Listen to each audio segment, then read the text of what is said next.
On the 30th of March 1998, inside a Florida state prison, a 54-year-old woman shuffled into the execution chamber, where she was greeted by the electric chair. Known as the Black Widow, she had fear and terror in her eyes, and she had been convicted of the murders of her husband and her son, as well as other horrific crimes. Judy Buenoano approached the electric chair, and witnesses claimed that she was white with horror, as she knew what was going to greet her.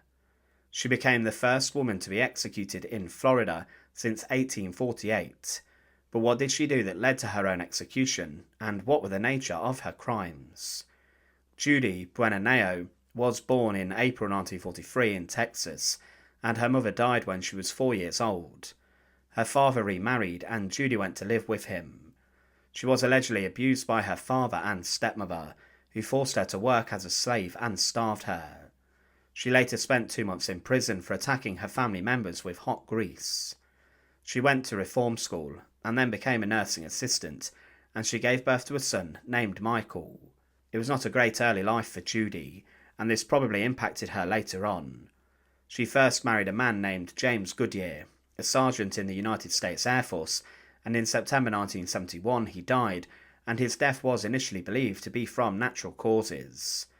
2 years after this, she moved in with a man named Bobby Joe Morris. He in 1978 died from poisoning.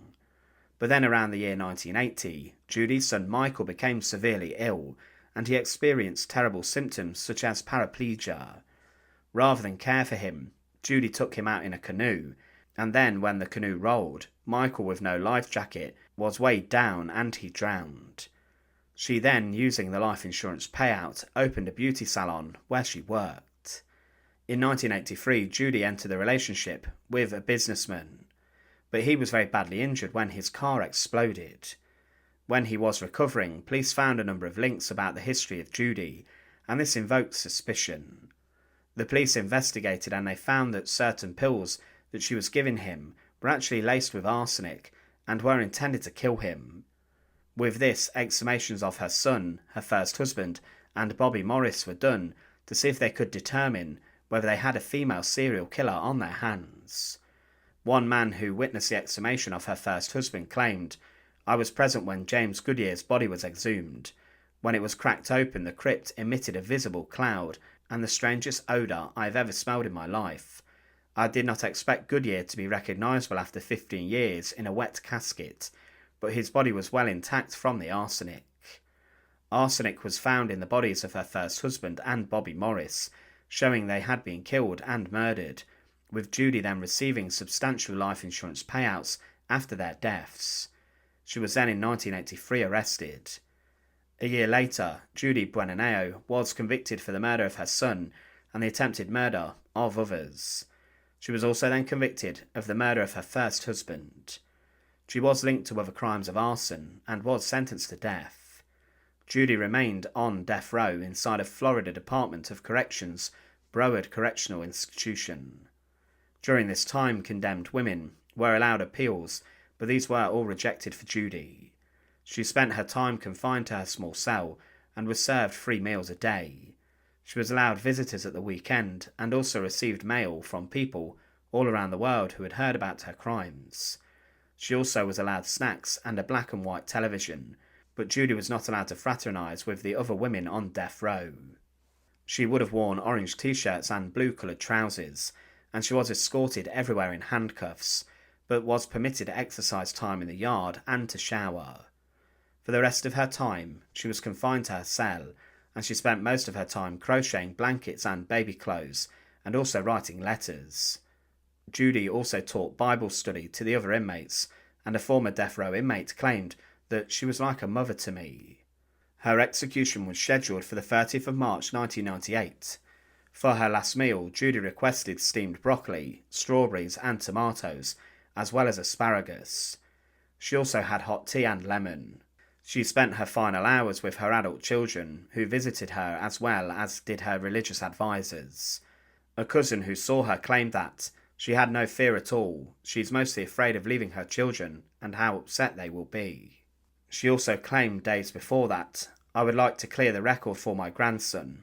I would like for him to know that his grandmother was not a murderer. She awoke at 4:30 a.m. on the day of her execution, and she showered and dressed, and she also had her head shaved to ensure that there would be good electrical conduction to her head, and so that her hair would not catch fire during the execution. She was taken from her prison cell to the execution chamber, and she entered at 7:02 a.m. She was frail and 54 years old, and she was faced with the electric chair for the first time. It was said she had no final words, and she squeezed her eyes shut and kept them shut, not looking at the witnesses. 6 minutes later, after being strapped to the electric chair, the power was turned on at 7:08 a.m. Smoke was witnessed curling up from her right leg, and the electricity was turned on for 38 seconds. One witness claimed that, "It was the first time I saw Judy Buenoano express emotion. Paralysed by fear, she had to be carried in by the guards. Her eyes were closed and her hands clenched as she was strapped into the electric chair." Another witness claimed that she was very solemn, she stared straight ahead and made no visible expression.